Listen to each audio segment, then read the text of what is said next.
নমস্কার বন্ধুরা, আমাদের রান্নাঘরে তোমাদেরকে স্বাগত। আজকে আমাদের রান্নাঘরের রেসিপি হলো দই পরোটা। দুর্গাপুজো স্পেশাল দই পরোটাটা করে কিন্তু আজকে দেখালাম তোমাদের। অষ্টমীর দিন কিন্তু সব ঘরে ঘরে লুচি পরোটা খাওয়া হয়। শুধু লুচি পরোটা না খেয়ে এইভাবে তোমরা দই পরোটাটা খেতে পারো, বাড়ির সকলকারই কিন্তু খুব ভালো লাগবে। আর যদি ভালো লেগে থাকে আজকের রেসিপিটা, অবশ্যই একটা লাইক করে দিও দেখা শেষে, আর কমেন্টে জানিও কেমন হলো। দই পরোটা বানানোর জন্য আমি এখানে একটা কাচের বাটিতে 1 বাটি দই নিয়েছি। এর মধ্যে লবণ দিয়ে দিচ্ছি পরিমাণ মতন। মিশ্রণটা আগে আমি বানিয়ে নিচ্ছি। দইয়ের মধ্যে 2 চা চামচ চিনি দিয়ে দিলাম, কারণ পরোটাটা একটু মিষ্টি মিষ্টি টক টক হবে। এই ছোট চামচের 2 চামচ বেকিং পাউডার দিচ্ছি দইয়ের মধ্যেই। ওই চামচেরই 1/2 চামচ বেকিং সোডা দিয়ে দিলাম। জোয়ান নিয়েছি হাতে, আমি ক্র্যাশ করে দিয়ে দিলাম জোয়ানটা। 1/2 চা চামচ দিয়েছিলাম। সব কিছু দিয়ে দইটা খুব ভালো করে একটু মাখিয়ে নিতে হবে। এই মশলাটা দিয়েই ময়দাটা আমি মাখবো, সঙ্গে থাকো, দেখতে পাবে। রোজ দিনকার একঘেয়ে কিন্তু রুটি পরোটা খেতে খেতে মুখে যখন অরুচি হয়ে যায়, মাঝে মাঝে এই ধরনের রেসিপি করে খেলে কিন্তু ভালো লাগে খেতে। যে বাটির আমি টক দই নিয়েছিলাম, সেই একই বাটির মাপের 2 বাটি ময়দা নিতে হবে। তোমরা যে বাটি করে নেবে বাড়িতে, সেই বাটির মাপেরই করে নেবে। ময়ামের জন্য 1 টেবিল চামচ সাদা তেল দিয়ে দিলাম। দেখো টক দইয়ের যে মিশ্রণটা করেছিলাম কতটা ফুলে উঠেছে বেকিং পাউডার দেওয়ার জন্য। টক দইয়ের যে মিশ্রণটা বানিয়েছিলাম সেটা কিন্তু ময়দাতে দিয়ে দিলাম।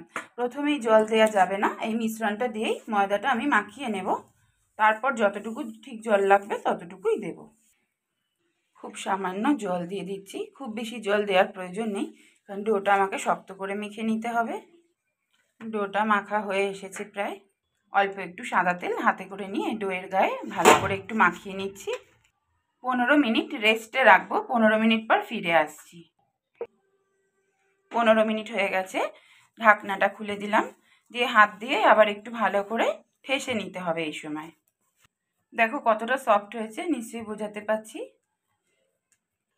2 বাটি ময়দা থেকে 8টা লেচি বেরিয়েছে। লেচিগুলো একটু বড়ই রাখতে হবে।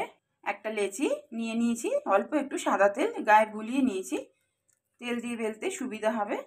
এবার গোল করে পরোটার মতন করে বেলে নেব। গোল করে দেখো বেলে নিয়েছি পরোটার মতো। এর স্বাদ বাড়ানোর জন্য অল্প করে দেখো ওপরে আমি কালো জিরে ছিটিয়ে দিলাম। ধনে পাতা কুচো দিয়ে দিচ্ছি অল্প অল্প। ঠিক কুলচা যেরকম হয় সেইভাবে এটা আমি নিজের মতন করে বানিয়ে দেখাচ্ছি তোমাদের। অল্প একটু বিনস কুচো করে দিয়েছি, একদম মিহি করে কুচো করেছি। গ্রেট করা গাজরও দেখো একদম ঝিরিঝিরি করে দিয়েছি।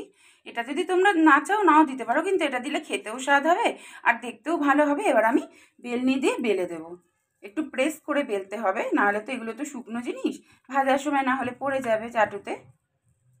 ঠিক এইভাবে দেখো প্রেস করে ভালো করে বেলে নিলাম। আগে থেকেই চাটুটা গরম করে রেখেছিলাম, সাদা তেল অল্প করে ছড়িয়ে দিচ্ছি চাটুতে। তেলটা গরম হয়ে গেছে। চাটুতে নিচের দিকটা দিয়ে দিয়েছি, নিচে যেদিকে সবজিটা দিয়েছি সেটা আগে ওপরের দিকে থাকবে। ওই পিঠটা হয়ে গেলে এবার এই পিঠটা হালকা করে ঘুরিয়ে দিতে হবে। পাশ দিয়ে অল্প অল্প করে সাদা তেল দিয়ে ঘুরিয়ে ঘুরিয়ে একটু হালকা ব্রাউন করে, যেরকম পরোটা ভাজি আমরা সেমভাবে ভেজে নিতে হবে। এপিট ওপিট করে এইভাবে ঘুরিয়ে ঘুরিয়ে হালকা ব্রাউন করে ভেজে নিতে হবে। তেল লাগলে অল্প অল্প করে সাদা তেল দিতে হবে।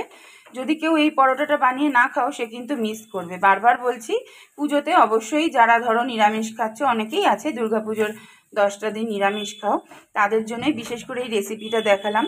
কারণ ষষ্ঠী আর অষ্টমী আমরা কিন্তু প্রায় ঘরেই লুচি পরোটা খাই ওই দিনে, তো সেই দিনের জন্য এই রেসিপিটা কিন্তু খুবই ভালো।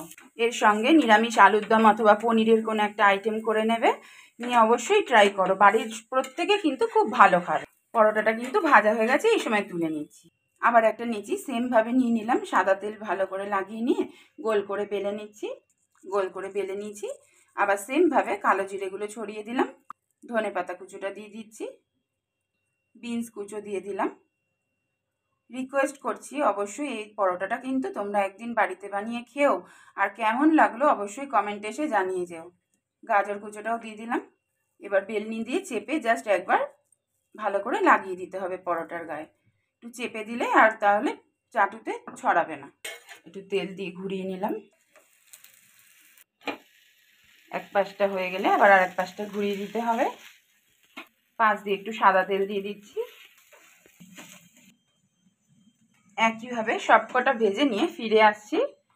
এইভাবে পরোটাটা, দই পরোটাটা যদি বাড়িতে বানিয়ে না খাও তাহলে কিন্তু মিস করবে। বারবারই বললাম একটাই কথা।